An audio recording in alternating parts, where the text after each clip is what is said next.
Hello guys, in this video I'm going to show you how to display the coastal and high sea areas on the NavShip application. But first of all, I just want to mention, please don't forget to subscribe to our channel, because at 100,000 subscribers we are going to show you our YouTube revenue statistics and growth strategy, how to make money online. So let's jump into it.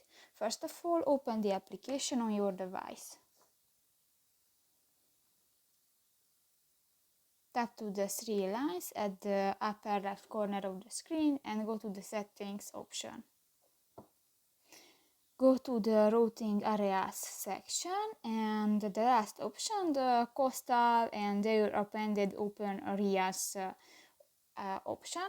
Just click to the next white circle. And now this function is enabled.